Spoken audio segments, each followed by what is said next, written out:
Sus pinturas hablan de una manera muy particular de nuestra identidad, de nuestra historia, pero no de esas partes que queremos ver. Muchas veces es más bien lo oculto, lo menor, lo que parece no tener ninguna trascendencia. Y para hacerlo se vale de materiales que están muy lejos del canon de los pintores.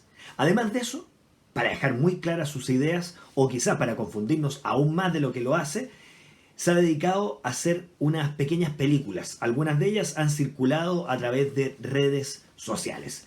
Estoy hablando de Ignacio Gumucio, que está aquí, la Edad Media, en el arte.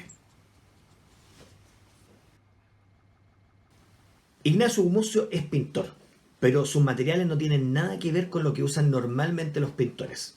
No es usual que trabaje sobre tela, por ejemplo, ni que use óleo y acrílico. En cambio, ha pintado sobre alfombras, cholguanes, pedazos de MDF y un sinfín de soportes que muchas veces son desechados y encontrados por el artista en la calle. Y para pintarlos, esmaltes, látex, pasta muro y también materiales que no usaría un artista y sí podríamos esperar que usara un constructor o un carpintero. Entonces hay ahí una cuestión poética que tiene que ver con rescatar los materiales y los oficios de aquellos que no se dedican al arte. Por lo tanto, hay una conexión directa con la vida. En ese sentido, Gumucio conecta con movimientos del pasado como el dadaísmo de una manera inusual, quizá inesperada, que es a través de los materiales. Pese a que en el texto que publicó en su exposición del MADI, Ignacio Gumucio declara un cierto desprecio por la fotografía, no es menos cierto que se ha valido de ella de forma abundante a lo largo de su producción. Y un recurso fotográfico que le sirvió sobre todo en los comienzos de su trayectoria para plasmar su imaginario fue la fotocopia. Esas fotocopias pegadas sobre los soportes para hacer un mundo en el que se fusionan lo figurativo y lo abstracto. Gumucio ha tratado la figura y ha trabajado el entorno. Ese entorno que puede ser natural, un paisaje, o puede ser cultural, particularmente arquitectónico. La interacción de personajes y entornos ha ido configurando de distintas maneras su obra, siempre, por supuesto, en relación a algún procedimiento pictórico específico. El paisaje de Gumucio es un paisaje de lo cotidiano, es un paisaje de la experiencia próxima, no es un paisaje intelectual, romántico, es el mundo paisajístico del veraneo, del paseo, es el mundo del deambular, es un mundo azaroso donde las plantas crecen en forma desordenada y el artista no está ahí para reorganizarlas, para embellecerlas.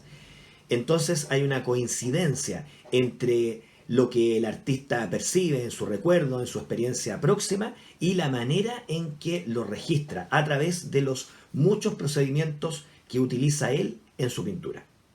Ignacio Gumucio entiende la arquitectura prácticamente como un personaje, y un personaje importante al que le ha dedicado mucha atención. A veces son espacios cerrados, a veces espacios abiertos, espacios privados, espacios públicos, pero siempre creo yo es la arquitectura moderna, esa que se puede configurar a partir de una retícula y en el caso de Gumucio a partir del masking tape. Esa sencilla herramienta que le permite hacer líneas rectas y armar espacios sobre los más variados soportes. Pero todos comparten una característica. Los lugares que representa permiten desarrollar la sociabilidad de un sujeto con otro, de una comunidad e incluso a veces un espacio de encierro, de ensimismamiento. La arquitectura como celda. El mundo de Gumucio está poblado por personajes, pero en general son personajes anónimos. Ahora, no por anónimos son genéricos, tienen una especificidad dada por la observación, dada porque en muchas ocasiones provienen de referencias fotográficas concretas. Pero, insisto, en la anonimia. Esa anonimia tiene que ver con una cuestión poética más amplia y es la de rescatar aquello que muchas veces la historia, la prensa no reivindican y que la memoria y la percepción muy particular del artista considera relevante, considera que es digno de pasar a la pintura. Los chilenos hemos tenido desde prácticamente siempre una obsesión con quienes somos. Hablamos de nuestra insularidad, hablamos de lo vertiginoso de nuestra geografía y la posible influencia en nuestro carácter, etcétera, etcétera, etcétera. Esa obsesión ha acompañado a artistas e intelectuales. Gumucio creo que no está ajeno a ella. Sin embargo, en vez de tratar de dar definiciones, más bien lo que plantea es lo contrario.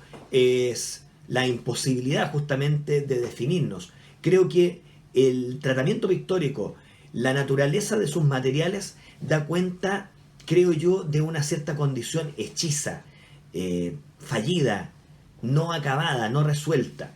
Eso podríamos ser los chilenos, eso podría ser una poética, no de la derrota, pero sí de la suspicacia.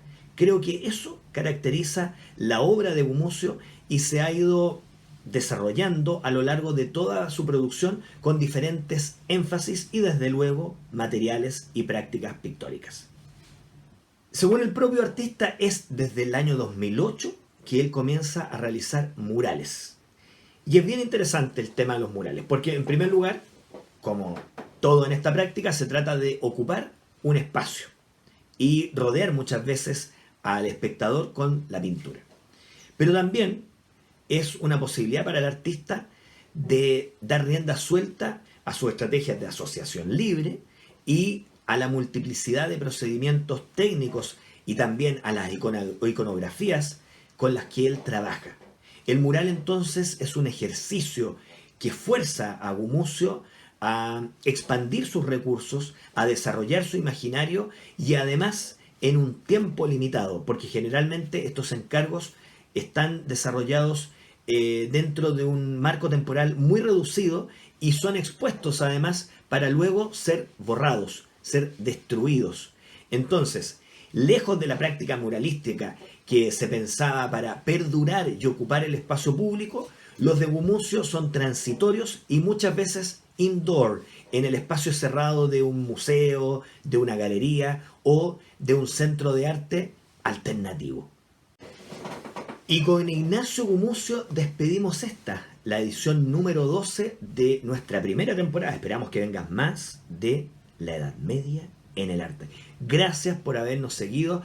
Sigan difundiendo. Díganle a la gente que este programa es el mejor programa de arte que ha existido nunca en la historia de Chile, aunque no sea cierto, para que nos vean, nos sigan y podamos hacer una gran segunda temporada que esperamos sea todavía mejor que esta primera. Muchas gracias.